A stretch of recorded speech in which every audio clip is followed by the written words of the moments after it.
everybody, this is GreenBean and welcome to another late night vlog. It's minicamp season. And here's the thing with minicamp season. This is it. This is it for the next, what will feel like 2 months. It's like closer to 5 or 6 weeks. But dang.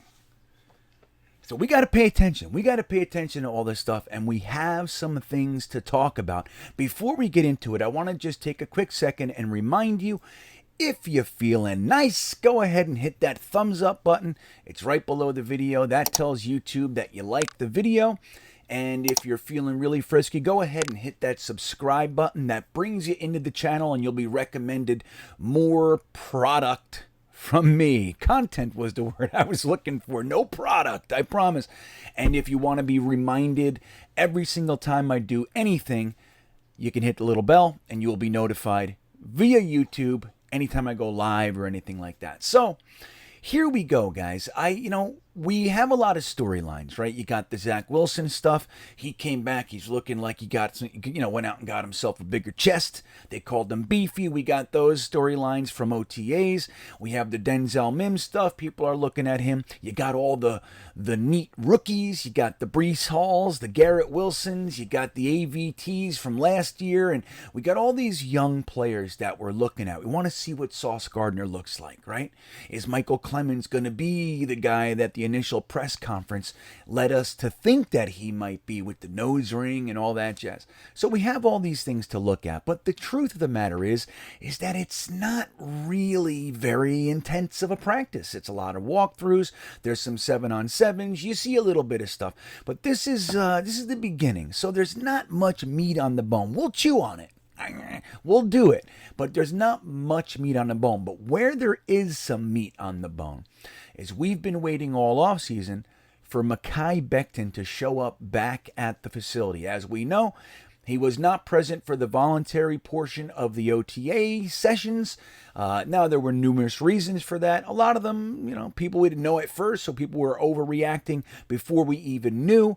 His girlfriend's going to give birth. He's in the middle of a rehab protocol, on and on and on and on and on, right? We have all this stuff. So it's not the biggest deal in the world. Always would hope to see all your players there at voluntaries. It's a good look, but we're talking about optics, really. So Mekhi Becton showed up for the mandatory portion, which is this 3-day period we call minicamp. So he showed up, and everybody's waiting. What's he going to say? What's he going to look like? What's he going to do? And again, there's not much going on. We saw some stretching, which, interestingly, we're seeing a lot of hinted comments. Mekhi Becton looks fat. So here we go again. This is last year when they said that he was 40 pounds overweight. Never verified, never proven. As a matter of fact, we were given workout videos from his trainer. This is Mekhi Becton 2 days ago, and he didn't look 40 pounds overweight. So we can't prove it one way or the other than I think he looks fat. Stuff coming out of camp. So here we are again. He was there for approximately 13 minutes, and we're already getting people saying he looks fat. So I don't know. He's a 360-pound dude. I'm sure he's going to look heavy, So that is what it is. I don't have an opinion here or there. But one of the storylines coming out of this is that Robert Saleh didn't give a glowing report as far as to Becton's weight. So here we are again with the weight thing. It's what Saleh didn't say that everybody's talking about. Now, when somebody doesn't say something, we can pretend that means anything, right? We can say, oh, what he's really saying is, are we right? Are we wrong? Maybe his lack of talking about a specific subject could mean something, but again, we have zero proof. And the interesting part about it is that Saleh did say a few things, but the bigger story is what he didn't say. And what he didn't say was he didn't give the Zach Wilson, Denzel Mims style raving report about their health and how in shape they are, right? Denzel Mims, they're all talking about it. He looks better this year. He looks like he's been working out all off season, and he's he's sharp and everything. Because last year he had the food poisoning, he lost 20 pounds, so So there's a reason that we would be interested in knowing that. Obviously, like I said earlier, we're talking about Zach Wilson's beefy chest, and his legs and all that jazz. So the fact that he did go out and talk about other players looking really good. So when he didn't talk about Mekhi Becton looking as good, people draw the conclusion that he's not saying anything because he doesn't want to say anything because it's negative, right? But here's what Saleh did say. And again, I'm seeing less of this, and that's par for the course. But, people are going to feel how they feel. But I do want you to at least know that there were some things said. When Robert Saleh was asked about Mekhi Becton, this is what he did say. Again, we can make up what he didn't say, but what he did say was this. We're all well aware of the talent he possesses in regards to Mekhi Becton. The size, the athleticism, the physicality, all of it. And he's really smart. So having him on the offensive line to move people off their spot so the running back has running lanes, the quarterback can sit in the pocket and buy a hitch. So yeah, he's important. If he takes care of his business, like we all know he can be transcendent. Now, there's two parts to that last sentence there, right? One is if he takes care of his business. Now, what does that mean? I heard somebody already told me that what that means is he's not taking care of his business. Okay, maybe it does. I don't know. If he takes care of his business is the first part. So again, that could insinuate that he's not. That could insinuate that he's unhappy with how he showed up to minicamp. But the other part of that sentence is this, and this is one of the places I hang my hat. As you guys know, I tend to support young players for at least 3 years. That's just how I do it. There's going to be ups and downs, and he's 22 years old, Mekhi Becton, so I'm not off the train. Whatever that means to you, it means, but that's where I come from. I'm hanging my hat on what Saleh said next. He can be transcendent. He can be transcendent. Now, that's one of the reasons that Joe Douglas took him at 11 overall in the draft anyway, right? Like we knew he was called a boomer bust kind of a guy, right? So he's either going to be dominant or the weight thing is going to be an issue and he'll be perpetually injured or all that sort of stuff. So we had a really good rookie season. The end of it, we had some injuries with the shoulder. Last year, he has the freak injury with somebody rolling on him, and we lost him the whole season. So it could lead people to believe it's going to be the bust. But again, he's 22 years old. And like Saleh said, he can be transcendent. Now, are we going to see a transcendent guy? I don't know. But here's what Mekhi Becton had to say in his first trip back to the podium in front of the same people that made these stories that a lot of Jets fans gobbled up and opinions that we drew. They asked him, how hard was it last year? How hard was it last year? And take a listen. Just trying to come better than what you did the rookie year, and then just to get hurt and be out all season, it's a lot. It's a lot to handle, but I'm definitely coming back with that chip on my shoulder. He says chip on his shoulder. This is the first little piece of what we're getting. The overarching theme of this little press conference was that he's talking about the chip on his shoulder. So the next thing, and this is where, for a guy like myself, I tend to be more sensitive. Maybe you know that, maybe you don't. I'm a sensitive fella. I am. They asked him, do you think a lot of people have written you off? And he says, yeah, and I don't understand why. And that's I tend to reside. I get why I do. I'm not like completely in the dark, of course. But I tend to feel what he's saying right here. He says, I don't understand why. I had a good rookie camp. Everybody loved me. I came in. We had a great time. I get rolled on. A couple people say I'm 400 pounds, which I wasn't. And now everybody hates me. I don't know what happened, right? And I'm 22 friggin' years old. Listen to how he says it. Because the end of it, we're back to the chip on the shoulder piece. Do you feel like people have kind of written you off already? Yeah, and I don't understand why. But it's all good, though. I'm going to make them eat their words. Ooh, I'm going to make them eat their words. Now, we like that. Right now, I tend to subscribe to this mindset, not to focus on negatives, right? Instead of keeping your energy behind you and what the negatives, I subscribe to that. At the same time, you got a 22-year-old monster here. He's 6'7", 360 some odd pounds, right? And he's an offensive lineman, left tackle. So we want him to be aggressive and all those kinds of things.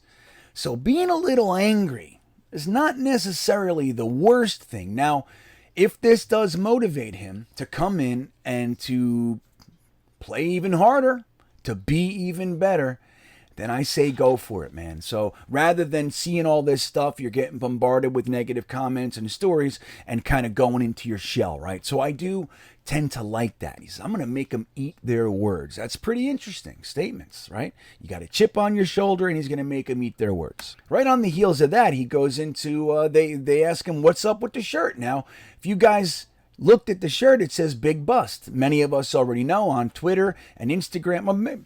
I don't think he changed it on Instagram, but on Twitter, he changed his name from Big Ticket to Big Bust. Now, what does that mean? He's playing with all the negative stuff. He's letting you know, I see it. I see it, man. This isn't just stuff out in the stratosphere. I see it, it's affecting me, and I don't like it, right? So he's taken a little humorous, to a certain degree, approach to the whole Big Bust thing. So he wears a shirt, and there's other words on there like fat, lazy, and all those kinds of things. And they asked him about that as well. Take a listen. What's the story behind your shirt? It's just, it's a lot of words I've been called my whole life, so put it on the shirt. And the interesting wrinkle there is that he said, these are words I've been called my whole life. So this is a problem that he's had throughout his whole life. People calling him freak, big, fat, all the negative things that we all know. We all went to high school, at least most of us, right? We went to high school, we know elementary school, we know how it is in there. So for a guy like him, he's letting you know right now what's happening out there on Twitter and in Instagram and being written by the New York media. This is something I've been dealing with my whole life. That's what this is. This is par for the course. I'm 22 years old. I was a first-round draft pick. I had a very solid rookie year where I neutralized guys like Joey Bosa and Nick Bosa, among others, completely neutralized them. So he showed that he does have that transcendent talent that Saleh talked about. But here we are again. I'm fat. I'm lazy. I'm slow. I'm not good enough. On and on and on and on and on. So he made a shirt. He's embracing it. Again, if I was in my therapist chair, would I necessarily recommend that? Not necessarily. But I see it as this is a good way to kind of ingest and utilize the energy that's been created by all the negative stuff. Then they asked him, what do you want Jets fans to know? Like, what's up? What do you want to say to the Jets fans at large? What are they supposed to think about you? And he said a quick statement. He made a quick statement, and here it is. I'm coming back to try to be the best I can be. As simple as that. I ain't finna sit here and put myself and say I'm going to get these accolades, get this accolades. No, I'm just going to come out there and be the best I can. So, and a sweetness little tip at the end. They asked him how he got through some of these dark times. And he talked about his son. As we know, he just gave birth, and not him, but his wife or girlfriend. They just gave birth to their first child, a son, and he's sounding like he is loving that. I just look forward to my son being born every day, honestly. No better feeling than being a dad and just holding him for the first time. Like, I can't explain it, honestly. So we're at minicamp. We got the Mekhi Becton. Saleh already said he's going to be with the performance staff the rest of camp. We're not going to have him out there running drills and all that kind of stuff. He'll do stretches or what have you probably. But he's going to be with the performance staff. They're going to be evaluating him. They're going to be going and, kind of dovetailing with Duke Manyweather's protocols. And they're going to see where he is and how they can get from here to training camp in the best way possible for him to be able to come into this battle with George Fant and either win the left tackle job or go over to right tackle and be a stud over there, right? Now, you know what I find most interesting about this whole thing is that we talked about it last week. A lot of people didn't even know that George Fant wasn't at voluntaries either. We only hear about Becton, right? But George Fant wasn't there for most of voluntary as well, or at least a portion of it, right? We didn't even hear about that. It was mentioned in passing. And here's another thing. Did you know that George Fant was putting out some pretty interesting comments about the lack of contract extension that he has. So George Fant is in his final year of a 3-year contract. He's going to cost just over $11 million, I think it is, in 2022. And that's the final year. He's about to be 30 years old. He'll be 30 when the season starts. His birthday is in August. So he's a 30-year-old tackle who wants a contract. He's in the last year of his contract. Now, Joe Douglas talked about George Fant a few months ago and said that they were having a dialogue with his team. Doesn't sound like George Fant feels like it's going too well. Now, Minkah Fitzpatrick got a contract extension, and George Fant just commented underneath it, "Must be nice." So it seems like while we're all focused over here on the 22-year-old, sounds like our 30-year-old is stewing, and we don't even know about it. So it's just interesting. When you look at these stories, there's a lot to think of with our offensive line. We got a new guy, Laken Tomlinson. We have AVT going over to the right side. And our tackles, we don't know currently for a fact what side either one's going to be on. You got the health thing with Mekhi Becton. He's all bent out of shape and upset that we've kind of abandoned him in many ways. And George Fant is unhappy that he has not received a contract extension. And it doesn't sound like it's going too well. So there's a lot more here than we're given, quite frankly. It's just like we're focused on one little pin dot here, and there's a lot more to it. So what do you think? Are there concerns that George Fant is unhappy? Is he playing disgruntled? Is he out after this year? Do you have to have his replacement come in? Is Mekhi Becton going to be healthy? Are they going to switch sides? Are they going to put Becton on the right side? Whatever. Saleh said he's important. He's important to the offensive line. We did not draft Icky as so many people predicted that we would. So it looks like they're counting on him. We still have Chuma Edoga and Conor McGregor, or Conor McDermott there. Conor McDermott. We have too many Conor Micks around here. Conor McGregor and Conor McDermott. So that's our backup tackles. And obviously we used a 4th-round pick on Max Mitchell, which is nice. But there's a lot to look at here, man. I am going to be focused on more than just if Mekhi Becton is fat. I'll tell you that. There's a lot more to it. So let me know what you think. Are there concerns about the Fant thing? What do you think? Did you even know? You know, what's going on out there? Let's get a conversation going about this. Thanks for watching. Have a great night, everybody. And go Jets.